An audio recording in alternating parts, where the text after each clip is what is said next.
modo de homenaje a un gran presidente de España, al presidente Rajoy, quiero acabar diciendo que mi aspiración, cuando mi presidencia llegue a su fin, cuando lo decidan los andaluces, poder afirmar que ha sido un honor dejar una Andalucía mejor que la que me encontré. Muy bien en su intervención, conviene tener claridad en los principios, saber claramente lo que defendemos. Yo creo que nosotros lo sabemos claramente, hay que estar en la realidad. No es bueno el sectarismo, ni son buenos los doctrinarios. Buenas noches. Viernes azul, Sevilla y Madrid se convierten en las capitales de un Partido Popular que acapara la atención mediática por la investidura del flamante presidente autonómico, Moreno Bonilla, por un lado, y por otro la celebración de una convención nacional que debería servir para aclarar al respetable qué es, qué piensa y qué hará a partir de ahora el PP. Una empresa que parece laboriosa, teniendo en cuenta que el Partido Popular de Casado rescata para los fastos de este viernes al Partido Popular de Mariano Rajoy, y esa es una ecuación complicada. Rajoy y Soraya Sáenz de Santamaría arropan al presidente andaluz en un acto que brinda a los medios el titular más temido por Casado, el marianismo junto a Moreno. El mismo marianismo que ha estado esta tarde en la Convención Nacional de los Populares, con Mariano Rajoy en el escenario y la otra vicepresidenta entre el público. No quiere, cuentan los suyos, hacer ruido, pero es imposible en una convención que puede servir para redefinir a un partido que busca, en palabras de Casado, políticas positivas y nada abruptas, o también para terminar de confirmar que el PP sigue siendo esa formación que abandonó hace tiempo los valores tradicionales de la derecha, que los dejó de lado para convertirse en la peor de las opciones políticas: progresismo a cámara lenta y mal disimulado. Más noticias en titulares.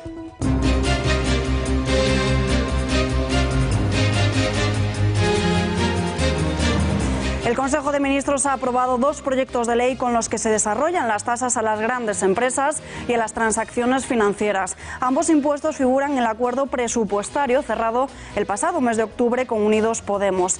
Quieren implantarlos este año, pero antes deben aprobarse los presupuestos generales del Estado. El impuesto tecnológico, es decir, el impuesto sobre determinados servicios digitales, y que también va dirigido a reforzar la equidad del sistema financiero, es el impuesto sobre transacciones financieras. Divorcio en Podemos, más de 24 horas después de conocerse que Rejón se presentará a los comicios de la Comunidad bajo las siglas de Más Madrid. La tensión va en aumento. Podemos ir a las urnas autonómicas con una candidatura propia que va a competir contra Rejón. En las filas moradas le invitan a irse de manera muy clara. Bueno, yo si fuera él que iría, claro. Yo creo que lo coherente es dejar el escaño. También es verdad que bueno, pues de algo tiene que vivir Íñigo Errejón hasta mayo de este año. 5 radicales de extrema izquierda han sido detenidos durante una concentración en protesta por un acto del presidente de Vox, Santiago Abascal, y el fundador del partido, José Antonio Ortega Lara, en el auditorio de Zaragoza. Una cita a la que acudieron miles y miles de personas. El reloj marcaba las 8 de la mañana cuando la perforadora que excavará las dos galerías laterales ha llegado a las mediaciones de la Sierra de Totalán. Una máquina que han tenido que desmontar en dos para poder llegar hasta la zona. Complejidad en el rescate de Julen, complicaciones por desprendimientos y miedo por la previsión de lluvias. Y acaba de comparecer hace apenas unos minutos el ingeniero de Caminos de Málaga. Noticia de última hora: calculan en llegar hasta la altura de Julen dentro de 15 horas. Asesinó a su mujer en 2003 y ahora acaba con la vida de la abogada que lo defendió. Rebeca Santamaría, de 48 años, ha sido asesinada por heridas de arma blanca en Zaragoza y el presunto autor del crimen se ha suicidado en Teruel al arrojarse por el viaducto. Un suceso que vuelve a abrir el debate sobre la prisión permanente revisable. Lo analizaremos en unos minutos. En página internacional nos vamos hasta Reino Unido. Diputados del Partido Laborista y opositor al de Theresa May se han reunido con la Premier, desafiando de esta manera a su líder, a Jeremy Corbyn. Estas reuniones se encaran en el marco de la búsqueda de May de apoyos para su plan alternativo que se votará el 29 de enero.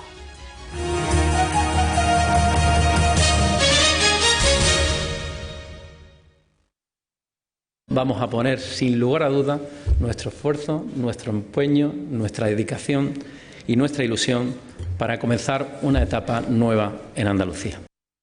Parecía imposible, pero ha sucedido. Primer presidente no socialista en la Junta de Andalucía. Hagamos memoria. Plácido Fernández Viagas, primer presidente de la Junta Preautonómica. Rafael Escuredo, José Rodríguez de la Borbolla, Manuel Chávez, José Antonio Griñán, Susana Díaz. Y ahora el socialismo deja paso a Juanma Moreno Bonilla, un gobierno pactado con Ciudadanos y con el apoyo de Vox. El nuevo presidente de la Junta ha prometido hoy una presidencia de Andalucía para Andalucía, basada en el espíritu autonómico, y ha subrayado también el poder de una comunidad que no puede ser sumisa y silenciosa, sino que tiene que expresarse. Nueva etapa que se abre, por tanto, en la región andaluza. En el PP nadie ha querido perderse este hecho histórico. La toma de posesión de Moreno Bonilla ha conseguido reunir a Mariano Rajoy, a Pablo Casado y a Soraya Sáenz de Santamaría. Los dos bandos populares se han encontrado en esta cita. El ya presidente de la Junta Andaluza ha puesto de ejemplo a Rajoy y ha alabado a Pablo Casado. Con Pablo comparto generación, comparto principios y comparto ideas. Y son las ideas de un futuro mejor para el conjunto de nuestro país, y sé que voy a tener su compromiso porque él ama España y ama Andalucía. A modo de homenaje a un gran presidente de España, al presidente Rajoy, quiero acabar diciendo que mi aspiración, cuando mi presidencia llegue a su fin, cuando lo decidan los andaluces, poder afirmar que ha sido un honor dejar una Andalucía mejor que la que me encontré. Y como les adelantábamos la semana pasada, Juan Marín va a ocupar la vicepresidencia andaluza. También va a gestionar las competencias de justicia, violencia de género, políticas migratorias, turismo y regeneración democrática. La salida del socialismo deja cambios importantes. El número de consejerías, por ejemplo, se reduce de 13 a 11. Ciudadanos también ha avanzado que se va a encargar de la regeneración democrática. Marín, eso sí, no ha querido desvelar el nombre de los futuros consejeros, caras que conoceremos el próximo lunes por el propio presidente de la Junta. En las filas naranjas no se mojan porque dicen que a las personas con las que se ha contactado para ello se les ha dado tiempo para que se lo piensen. Pero bueno, una vez que hablemos y veamos un poco cómo ponemos ya en marcha la semana que viene todo lo que primero es el trámite de toma, de publicación de los decretos, de nombramientos de los nuevos consejeros y del gobierno, y después de ese primer consejo de gobierno que tendrá lugar en Antequera la próxima semana, el próximo viernes, pues ya iremos dilucidando ese futuro esperanzador. Continúa la polémica sobre la llamada Ley de Violencia de Género. El vicesecretario del Partido Popular, Javier Maroto, ha seguido una línea un tanto diferente a la de su formación, al asegurar que en el PP se han separado cuestiones de las propuestas por Vox. Afortunadamente el Partido Popular pudo separar esas cuestiones de las propuestas de Vox y hoy el documento sobre el que Juanma Moreno va a ser presidente es un acuerdo sólido de gobierno con Ciudadanos.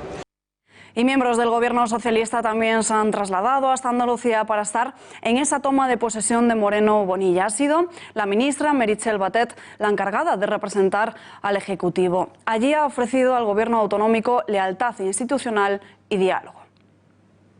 El presidente Sánchez y su gobierno parte de la lealtad institucional y del necesario entendimiento con el nuevo gobierno de Andalucía, como de todos los gobiernos autonómicos. Más allá de la discusión entre partidos y orientaciones políticas, el respeto a los ciudadanos y a sus propias administraciones exige de los gobiernos esa lealtad. Y mientras Ferraz intenta mover la silla a Susana Díaz y que ésta deje el barco del liderazgo de la oposición, la polémica va en aumento a la par que se reducen los socialistas que la respaldan. Díaz ha escrito una carta remitida a los trabajadores de la Junta a modo de despedida y de compromiso por seguir mejorando las instituciones. Un pacto de derechas con la extrema derecha. En Europa no se le hace el juego al extremismo ultra. A las y los socialistas nos toca estar en la oposición, pese a ganar las elecciones. Estaremos vigilantes y beligerantes. El tridente de derechas nunca ha soportado que esta tierra se rebelara ante siglos de marginación y subdesarrollo. No vamos a aceptar que nadie nos arrebate lo que es nuestro. La ya expresidenta de la Junta ha querido mostrarse firme, ha vuelto a recordar que a ella la han elegido democráticamente los militantes. Mientras continúan las voces que cuestionan su futuro, el expresidente del Gobierno, Rodríguez Zapatero, ha saltado a la palestra y ha dado la cara por ella. Bueno, hay que ser muy conscientes de que tiene una gran responsabilidad de llevar la oposición.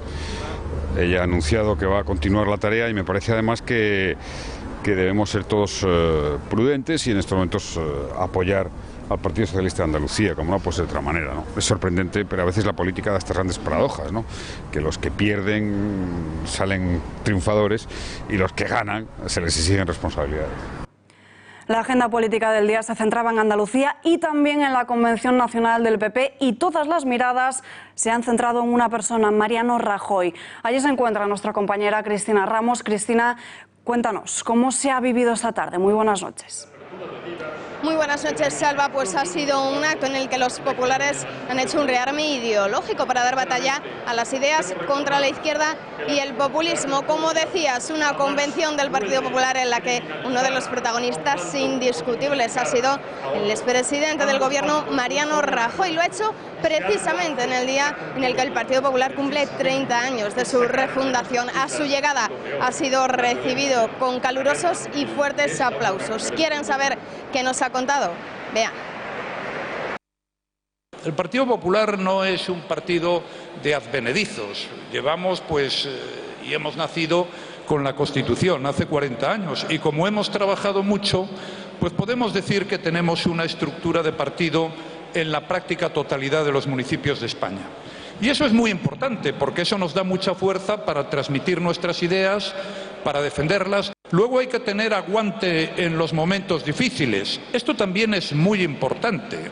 No se puede uno asustar por una crítica, por 2, por 50 o por 150 millones de críticas. El Partido Popular es una organización muy potente, probablemente la organización más potente de España, todas las grandes empresas incluidas, y por tanto no tiene por qué asustarse de nada. A Mariano Rajoy le acompañaban también algunos de los rostros más reconocidos del Partido Popular y todos ellos con un mismo mensaje. Dicen, el Partido Popular es el único partido con políticos con los pies en la tierra. También muchos nos han mostrado su satisfacción y su alegría por esa llegada de Juanma Moreno Bonilla a la Junta de Andalucía. Nos dicen que con él llega la sensatez y la ilusión. También muchos han querido transmitirnos otro mensaje y es que dicen que Pablo Casado ha llegado a este Partido Popular con mucho orgullo y que ese orgullo se los ha transmitido al resto de los miembros del Partido Popular. Matizan además que la ilusión de Pablo Casado será en un futuro la ilusión de todos los españoles. Vamos a reafirmar nuestro partido y vamos a reivindicar nuestro partido. Yo me siento orgulloso de ser el Partido Popular. Por lo tanto, hoy el PP lo que seguro va a hacer votos es para seguir siendo útil a nuestro país 30 años más. Esa es mi propuesta para los españoles y yo lo que quiero es que aquí el Partido Popular se abra a esa sociedad que nos echa de menos y que está deseando volver a confiar en nosotros. Donde hoy es el inicio del final del sanchismo en Moncloa, de ese sanchismo arrodillado ante el independentismo, ese independentismo que lo único que quiere es romper España. Somos un partido de gobierno, aspiramos a recuperar el gobierno de España y estamos aquí, yo una más, a arrimar el hombro. Y Cristina, ¿cuáles han sido las principales anécdotas de esta convención popular? Así es, Salva, en esta convención también han salido algunas polémicas que tal vez los populares no se esperaban en un acto como en el de hoy, porque es que la corrupción está en la sombra de algunos de los populares por las últimas noticias que estamos conociendo en el día de hoy. Las últimas declaraciones que hacía Cosidó es que todo lo que tenga que ver y todo lo que salpica a Villarejo es rotundamente falso. Vean. No es la primera vez que el señor Villarejo vierte acusaciones contra mí, no solamente en medios de comunicación públicos, sino incluso en sedes judiciales. Pues afortunadamente todas esas declaraciones, todas esas imputaciones o esas acusaciones del señor Villarejo han quedado siempre en nada por la sencilla razón de que no son verdad, ¿no? Y ya por último contarles que nos ha llamado mucho la atención que los expresidentes Aznar y Rajoy no han querido coincidir en este acto. Ambos ya apadrinan las dos familias en las que inevitablemente ha quedado dividido el Partido Popular. Sin duda, Cristina, gracias y muy buenas noches. Y desde que Pablo Casado llegó a Génova 13 ha intentado virar las políticas de su partido, dejando a un lado las de Mariano Rajoy y recuperando los valores más tradicionales del partido. Valores que hicieron ganar al Partido Popular, pero ¿realmente conseguirá Casado cumplir sus promesas? No viene mal que de vez en cuando le refresquemos la memoria al Partido Popular en lo que a valores se refiere. Abanderados de lo tradicional desde sus inicios, parece que no todos sus presidentes han pensado igual. A pesar de afirmar haber cumplido el 93% de sus compromisos electorales, hay programas que se les queda por el camino. Nuestro partido es el que cuando Mariano Rajoy sea presidente del Gobierno de España va a derogar la ley del aborto. La popular Alicia Sánchez Camacho arranca los aplausos del público con esta frase en un acto electoral en Cataluña en 2010. A su lado, un sonriente Mariano Rajoy, aún sin haber sido presidente, atiende las palabras de la presidenta del PP catalán.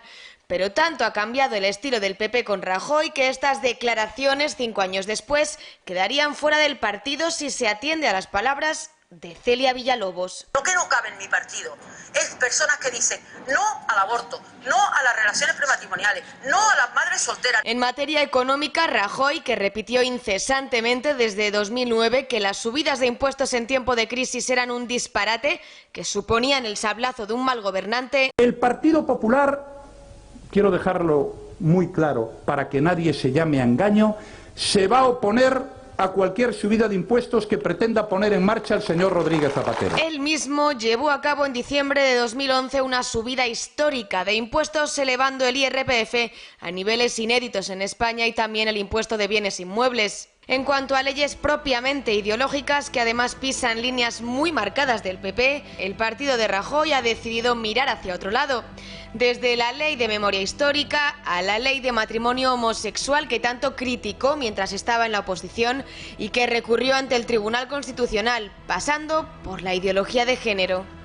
Una institución entre un hombre y una mujer para la procreación. Eso es y siempre ha sido el matrimonio. El PP también incumplió su programa en materia antiterrorista, además de aplicar con una rapidez inusual el fallo del Tribunal de Estrasburgo sobre la doctrina Parot, cuya derogación permitió la masiva excarcelación de etarras y violadores, o también la negativa a instar a la aplicación de la ley de partidos y, en consecuencia, la ilegalización de EH Bildu y Amaiur. Pero no solo eso. Es necesario hablar entre todos. Yo lo hago en el Ayuntamiento de Vitoria. Hablo con el Partido Socialista, con el Partido Nacionalista Vasco y hablo con Bildu de temas municipales porque toca. ¿Y Pablo Casado?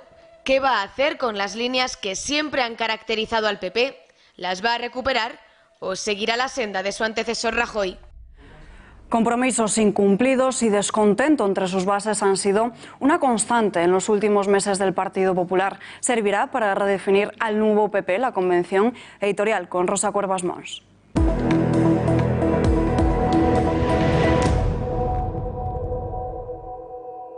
La frase que ven en la pantalla la ha pronunciado el presidente autonómico Alberto Núñez Feijóo. Lo que se espera del PP, solo el PP puede darlo. Es evidente. La pregunta es, ¿qué se espera del Partido Popular? ¿Derogación de la ley de memoria histórica, como decía el PP cuando era oposición, o mantenimiento de la ley, como hizo el PP gobierno? ¿Derogación de la ley del aborto, como decía el PP oposición, o mantenimiento de la ley socialista, como hizo el PP gobierno? El homenaje que los populares han hecho este viernes a Mariano Rajoy, aplausos, alabanzas por parte de su amiga y compañera de filas Ana Pastor, entrevista para lucirse, supone un gesto de cortesía, de generosidad, un gesto seguro que humanamente justificado y digno de respeto, pero en política, que es en lo que estamos ahora, el aplauso de los nuevos populares a Mariano Rajoy es el aplauso a quien, como presidente, traicionó a quienes le habían votado y llevó al Partido Popular a sus horas más bajas.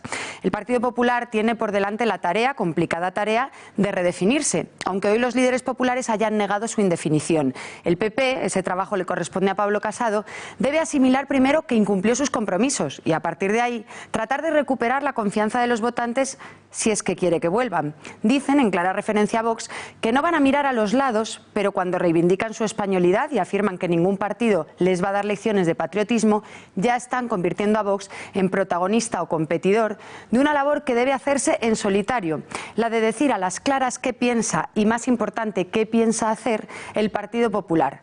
Todo lo demás, por muchos metros de pantalla que adornen la convención, es papel mojado.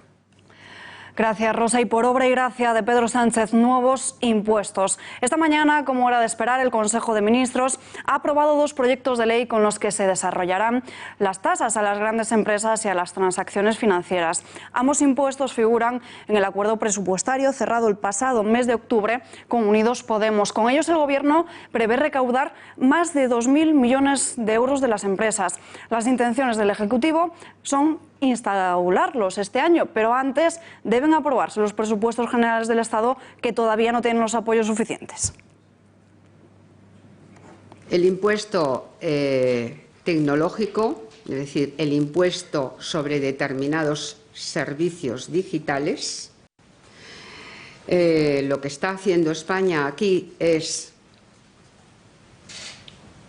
está estableciendo gravamen sobre actividades que no gravaban en España, por lo tanto, se está refiriendo a plataformas que trabajaban de manera privilegiada y que también va dirigido a reforzar la equidad del sistema financiero, es el impuesto sobre transacciones financieras.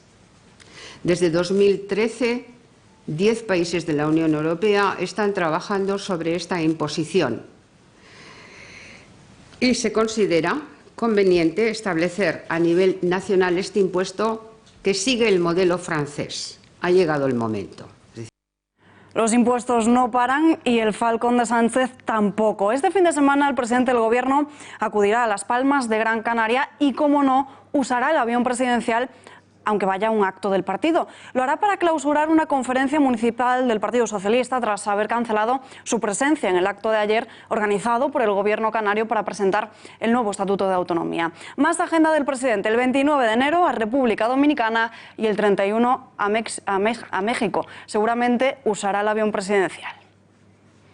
Los amigos inseparables que fundaron juntos Podemos, ahora enemigos y rivales. La noticia de que Íñigo Errejón se presentará en la Comunidad de Madrid con las siglas de Manuela Carmena y no con las de Podemos ha creado heridas y ha evidenciado la guerra interna y el momento tan malo que viven las filas moradas. Pablo Iglesias sentenciaba ayer a través de Facebook de la siguiente manera: Íñigo no es Manuela.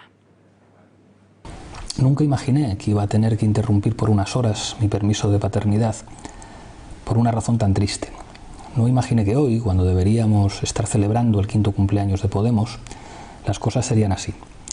Esta mañana me ha llamado Íñigo Errejón para informarme de que inicia un nuevo proyecto político personal junto a Manuela Carmena con una nueva marca electoral.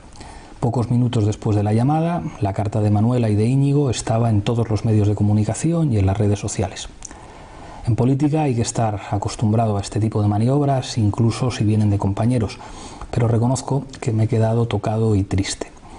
No doy crédito a que Manuela e Íñigo nos hayan ocultado que preparaban lanzar un proyecto electoral propio a la Comunidad de Madrid y que lo hayan anunciado por sorpresa. Creo que nuestros inscritos e inscritas se merecen algo más de respeto. Íñigo Errejón planta a Pablo Echenique. No acude a la reunión en la sede de Podemos en la madrileña calle de la Princesa. El encuentro lo había convocado el comité de campaña y lo había citado a todos los secretarios generales autonómicos y a todos los candidatos a las elecciones autonómicas del mes de mayo. Desde el entorno de Errejón defienden que después de todo lo ocurrido ayer entendían que la invitación ya no estaba en pie. Tanto Pablo Echenique como Irene Montero han hecho valoraciones sobre todo lo que sucede en torno a Errejón. Ambos dicen, de haber estado en su lugar, ya hubiesen dimitido. Invitaciones a irse nada sutiles. Para ustedes, ¿Íñigo Errejón está fuera de Podemos? Es evidente, es que ha anunciado que se presenta como candidato de otro partido. ¿Le van a pedir que deje el acta de diputado? ¿Van a hacer algún movimiento para obligarle a dejar el acta de diputado? Es que a alguien que se va no se le puede echar, ya se ha ido. Yo, si fuese él y me fuese de la organización política por la que he sido elegido diputado, en este caso diputada, pues yo dimitiría, dejaría mi escaño, pero eso es una decisión que tiene que tomar él. ¿Íñigo Errejón sigue siendo hoy el candidato de Podemos a la Comunidad de Madrid?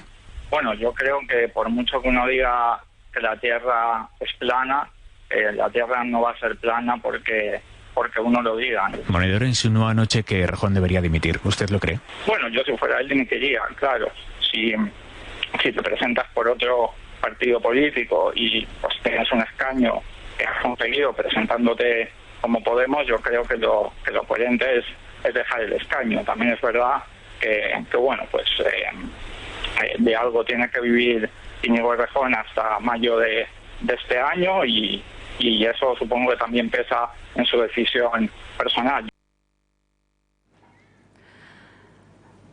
Bueno, lo acabamos de escuchar, la dirección del partido le pide a Íñigo Errejón que abandone. Pero Javier Torres, ¿desde cuándo viene este enfrentamiento entre Pablo Iglesias e Íñigo Errejón? Muy buenas noches. ¿Qué tal? Buenas noches. Bueno, pues mucho ha cambiado Podemos en los últimos 5 años. Pablo Iglesias, Íñigo Errejón, Juan Carlos Monedero, Carolina Vescanza y Miguel Urbán. De esos 5 fundadores del partido, pues tan solo queda uno, Pablo Iglesias, al frente del partido, en la primera línea de batalla. Poco a poco Iglesias se ha ido desplazando a quienes no compartían su estrategia política. A veces han sido dimisiones y otras mediante purgas a quienes se atrevían a disentir con la línea oficial. Algo, por cierto, que recuerda y mucho a los partidos comunistas de toda la vida. Ya lo saben, lo de Stalin y lo de Trotsky. Una de las primeras figuras en apartarse de ese oficialismo pablista fue Carolina Vescanza, que dejó su puesto como secretaria de Análisis Político-Social y responsable de programa, y que también deja el de diputada en el Congreso. Vescanza, apegada al ala errejonista, avisó hace 2 años de lo que iba a pasar si no había una integración real. Habla, ojo, de choque de trenes. Toca ya que todos nos demos cuenta de que el proyecto, de que Podemos está por encima de nosotras y de nosotros y de todos los dirigentes de Podemos. En estas circunstancias yo creo que en un marco de choque de trenes no tendría sentido que la única opción fuera echar carbón en alguna de las locomotoras. Yo creo que hay veces en que es mejor ponerse a un lado y esperar a ver cómo se puede ayudar después. Las diferencias se pusieron sobre la mesa en el Congreso de Vistalegre II, donde el sector errejonista salió derrotado. Los militantes de Podemos votaron mayoritariamente a favor de Pablo Iglesias para que siguiera liderando el partido. Por cierto, este detalle fundamental, Pablo Iglesias levantaba el puño e Íñigo Errejón levantaba y hacía el gesto de la victoria con 2 dedos. Las diferencias, pero no hay que llamarse a engaño, porque estas diferencias entre ambos son más, estratégicas que ideológicas. Errejón aún le echa en cara a Iglesias haber dejado escapar la posibilidad de haber entrado en un gobierno de la mano de Pedro Sánchez tras las elecciones de diciembre de 2015. Iglesias prefirió desechar esta oportunidad al entender que primero había que liquidar al Partido Socialista. Este es el momento en el que el líder de Podemos echó por tierra cualquier posibilidad de pacto con los socialistas. El problema no es ese. El problema es que a usted le han prohibido gobernar con nosotros. Lo dijeron algunos de los miembros de la vieja guardia de su partido. Lo dijo el señor Felipe González. Sí, el que tiene el pasado manchado de cal viva. Cuídese de él, señor Sánchez. Cuídese de él. Bueno, y no es que Errejón sea más moderado que Iglesias, como apuntan muchos analistas. La diferencia entre ambos es meramente estratégica, como hemos dicho. Íñigo Errejón, como Iglesias, tiene un pasado en el que no ha tenido problemas en participar en actos de las juventudes comunistas o directamente con el chavismo. Cierta distancia analítica, pero hoy la verdad que os pido disculpas porque no voy a poder y tampoco me apetece demasiado. Por mí también pasó Chávez. A Chávez le debemos la reivindicación de la lectura y del estudio, porque Venezuela no está sola. En el sur de Europa necesitamos mucho de ese cálido viento latinoamericano que borre a tanto canalla. Les queremos. Chávez vive, la lucha sigue. Bueno, pues acabamos de ver que Errejón también tiene un pasado radical, comunista y chavista como Iglesias, así que de moderado, nada. Sin duda, Javier, gracias y muy buenas noches.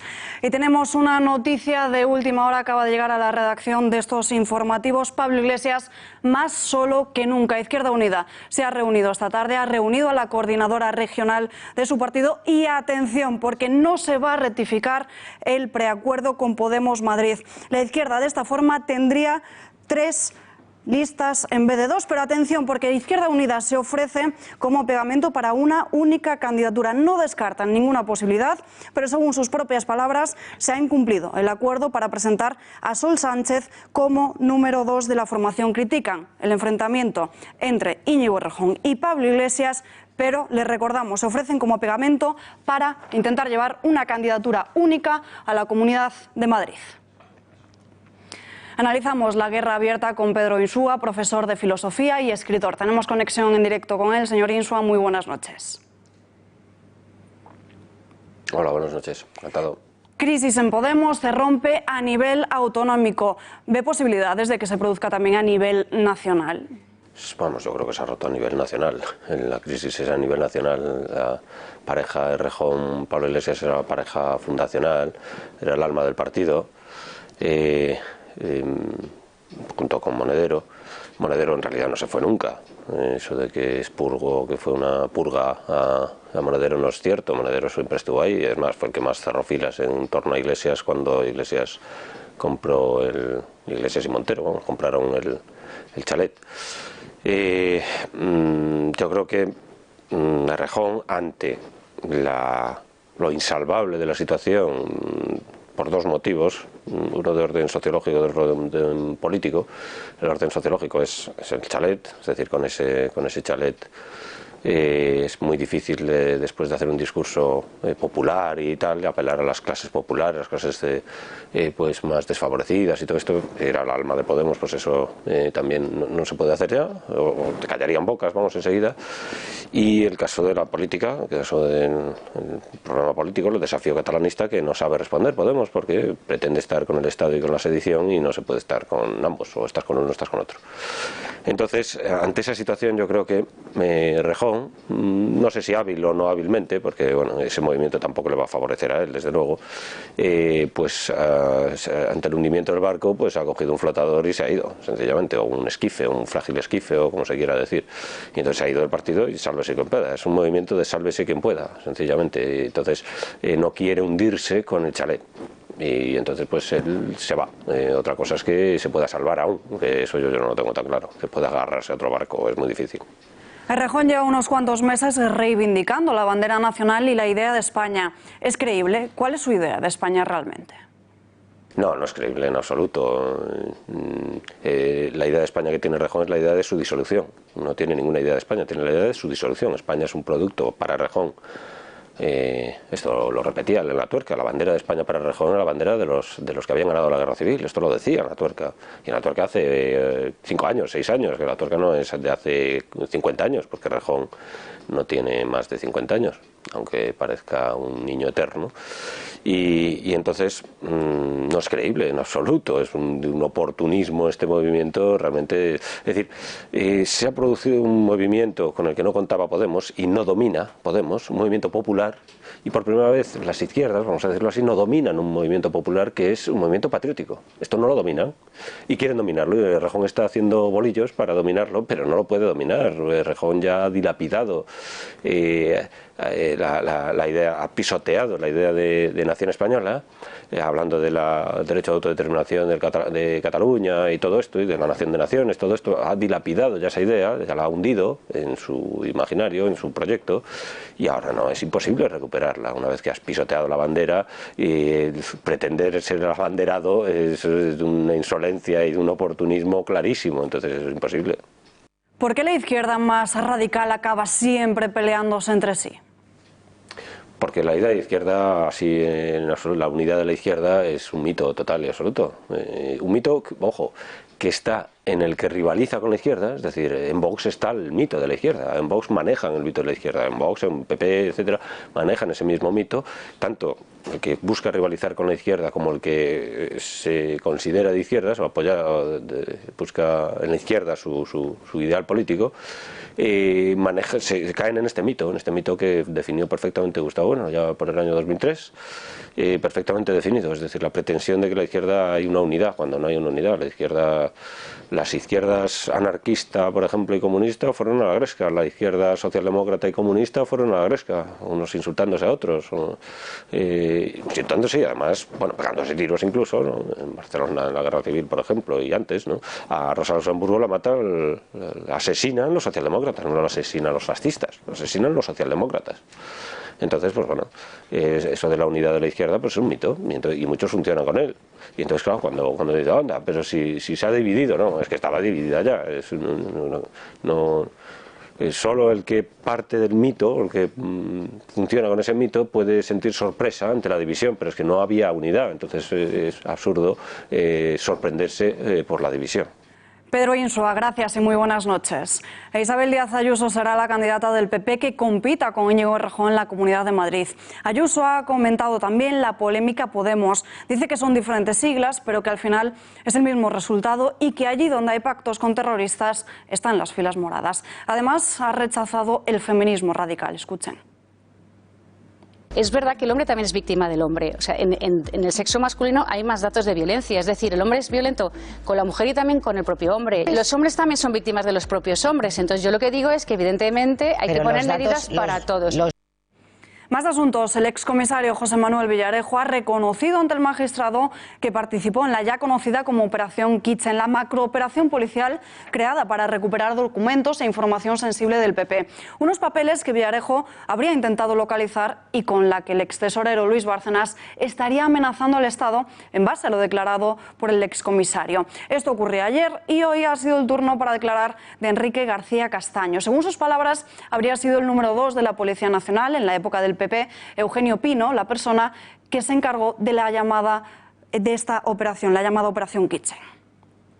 Si hay hechos probados, el PP responderá de forma contundente. El vicesecretario de Organización de la Formación, Javier Maroto, ha intentado desvincular la sombra de corrupción de su formación. La posición de la Dirección Nacional y del presidente Pablo Casado ha sido extremadamente contundente en relación a qué tipo de comportamientos se aceptan y cuáles no, y cuál es el momento de tomar cartas en el asunto. No vamos a reiterarnos en esto porque no hay novedad. Haremos exactamente lo que el presidente y la Dirección Nacional ha adoptado en cualquier caso, sea quien sea esa persona, pero siempre que se produzcan hechos probados, cosa que no sucede en este momento. Más tiempo para profundizar en la trama Villarejo este fin de semana en el especial informativo de Xavier Orcajo, Bancarrota. Tenemos conexión en directo con el Xavier. Muy buenas noches. Buenas noches, Alba, ¿qué tal? ¿Vuelve la sombra de la corrupción a situarse sobre el Partido Popular de nuevo? No, en este caso sobre el PP no. En este caso sobre uno de los grandes bancos europeos, el BBVA. Por eso el título del especial, La bancarrota, porque en una de sus avatares resulta que el BBVA, que es una de las enseñas nacionales, 120.000 empleados tiene en el mundo, el BBVA. Bueno, pues contrató a Villarejo, pagó a Villarejo para espiar, para seguir y para pinchar teléfonos. Nada más y nada menos 4.000 teléfonos pinchados sobre pues unos señores que intentaban una operación hostil que pretendía hacerse con un porcentaje importante del banco y conquistar la presidencia y, claro, echar a Francisco González, que era el presidente del BBVA en esos momentos. Entonces, claro, esto es la mundial en el mundo, en el gota financiero español. Nos vemos mañana. Gracias y muy buenas noches. Y el Ministerio del Interior retirará las concertinas de las vallas de Ceuta y Melilla en los tramos considerados más vulnerables y las va a sustituir por un nuevo vallado que aporte seguridad a las fronteras. Conexión con redacción de informativos, Pepe García Saavedra. Muy buenas noches, cuéntanos. Muy buenas noches, Alba. Las concertinas serán retiradas este mismo año, según ha avanzado el ministro del Interior. ¿En qué zonas? En aquellas consideradas más vulnerables, que son las que por razones orográficas o otras circunstancias sufren más asaltos de inmigrantes ilegales. Esta medida se enmarca en un plan del Ministerio del Interior dotado con 37 millones de euros.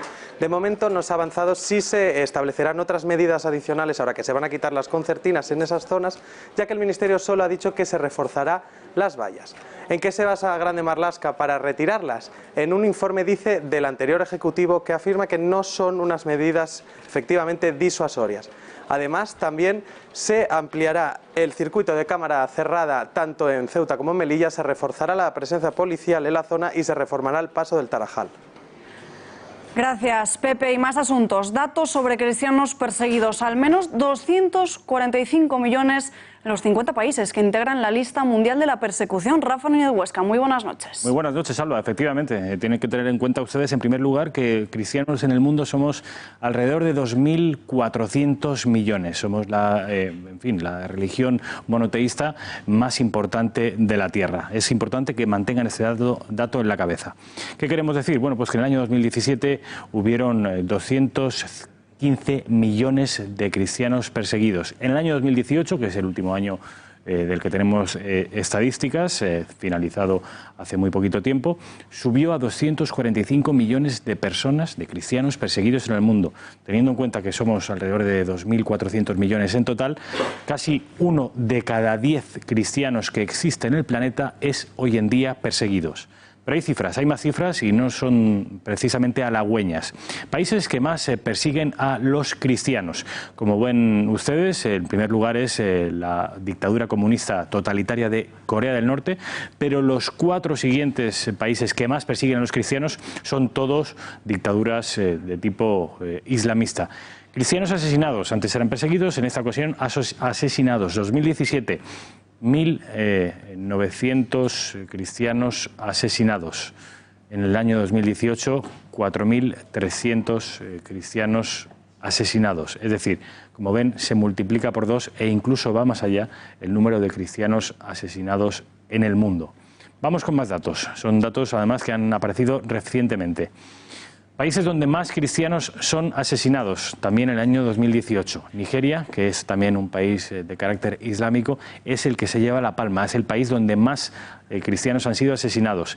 El 80% de todos los cristianos que han sido asesinados en el planeta se han producido en Nigeria, 3.440 cristianos asesinados. Más datos, tenemos aún más datos con respecto, por ejemplo, a las iglesias atacadas. Ven que se produce en la misma relación de incremento que en las anteriores estadísticas. 2017, 783 iglesias atacadas. 2018, 1.847 iglesias atacadas. Una vez más, vuelve a multiplicarse por 2 las agresiones, antes a cristianos, personas de religión cristiana, católica, protestante, ahora con respecto a los lugares de culto de los cristianos, que son las iglesias cristianas. Se multiplica por 2. Países donde más iglesias son atacadas, bueno, pues el mismo país en el que más cristianos son asesinados, que es Nigeria. Solo en el año 2018, 569 iglesias fueron atacadas. Alba Vila, son, como ves, datos espeluznantes que hemos conocido hace apenas unas horas y que nos debería hacer reflexionar a todos sobre el papel del cristianismo en el mundo y los ataques y las agresiones que estamos sufriendo. Desde luego, gracias, Rafa, y muy buenas noches. Buenas noches. Y otro asunto que mantiene en vilo a toda España, día y noche sin descanso para llegar hasta el pequeño. Continúa el rescate de Julen en el pozo de Totalán, en Málaga. Las últimas 48 horas han estado rodeadas de complicaciones. Ayer se desechaba el plan del túnel horizontal por desprendimientos de tierra. Y esta misma mañana, a primera hora, ha llegado la máquina perforadora que excavará las 2 galerías laterales. Una máquina que han tenido que desmontar en 2 para poder llegar hasta su destino. Esta misma tarde, esas perforaciones daban comienzo. La previsión era que hoy se finalizasen los trabajos en la plataforma al alcanzar los 30 metros de profundidad previstos y así comenzar la perforación del primer túnel paralelo al pozo de más de 100 metros. Donde cayó el niño el pasado domingo. Unos trabajos que se han retrasado al haberse topado con pizarra y roca dura. Y se lo contábamos en titulares al inicio de este informativo, noticia de última hora. El ingeniero de caminos de Málaga decía que tardarían hasta 15 horas en llegar a la altura del pequeño Julen. Es como si Julen fuese el hijo de todos. Entonces, si su hijo estuviese ahí, iría por él, ¿no? Sí. Pues nosotros vamos a por él. Se ha encontrado esta noche macizos rocosos, afloramientos de pizarras muy duras y por tanto eso está ralentizando los trabajos. Si todo va en el ritmo esperado, vamos a intentar que esta tarde podamos comenzar la perforación. La espera cada vez es peor y más agonizante. Consciente de los días tan difíciles y complicados que está pasando la familia de Julen, la ministra portavoz Isabel Celaá ha aprovechado la rueda de prensa posterior al Consejo de Ministros para enviar un mensaje de apoyo y cercanía. Quiero hacer mención a Julen. Estamos asistiendo a unas horas durísimas para la familia, para los amigos y para los vecinos. Y quiero trasladar la cercanía del Gobierno en estos momentos. Autopsia definitiva de Laura Luelmo revela que fue asesinada 8 horas después de desaparecer. Así lo han determinado los forenses. La profesora asesinada por Bernardo Montoya en el Campillo, en Huelva, falleció antes de transcurridas 8 horas desde su desaparición. Este nuevo informe contradice las pruebas preliminares que estipulaban que el fallecimiento se habría demorado hasta 3 días después de la agresión y ratifica la versión de la Guardia Civil, que defendía que la joven fue agredida en la casa del Campillo y abusada en el campo, donde se dejó abandonado su cuerpo.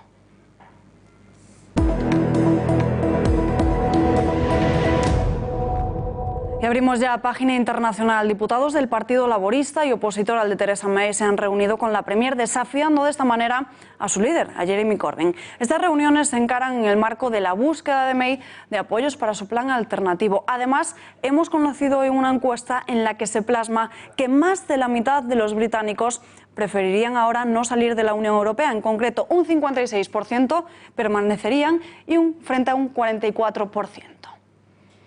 Y el lehendakari Iñigo Urkullu ha lamentado que la Cámara de los Comunes haya rechazado el pacto sobre la salida de Reino Unido. Lo ve como una mala noticia y espera que el Brexit sea con acuerdo. Si se va a producir el Brexit, esperemos que sea con acuerdo. En todo caso, tiene que suponer un revulsivo para el proyecto de futuro de una Europa más integrada y unida en su diversidad. Silvio Berlusconi regresa al ruedo político. El ex primer ministro italiano ha anunciado su candidatura a las elecciones europeas. Después de una vida sacudida por problemas legales, escándalos personales y de salud, reveses políticos, se hace público que irá a las urnas europeas. Berlusconi arrancó su campaña el mismo día que el gobierno italiano ha dado a conocer detalles sobre la manera en que va a buscar cumplir 2 promesas de campaña por los partidos en coalición: brindar un ingreso básico a los italianos que buscan empleo y reformar las normas de un sistema de pensiones que es rechazado por muchos. Ma è il futuro dell'Italia, è il futuro dell'Europa, è il futuro del mondo. Noi rappresentiamo l'idea liberale della politica, i valori e le idealità liberali che oggi bisogna difendere in Italia, in Europa e nel mondo, perché io ho deciso di presentarmi alle elezioni europee per portare in Europa la mia voce.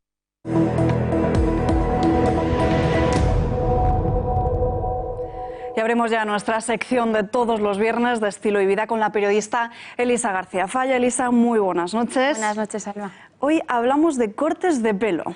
Cortes de pelo que estarán de moda en 2019. Hay uno muy sonado, que es el corte Shaggy. Es como para deletrearlo, porque es complicado pedírselo al peluquero. Es S-H-A-G-G-Y.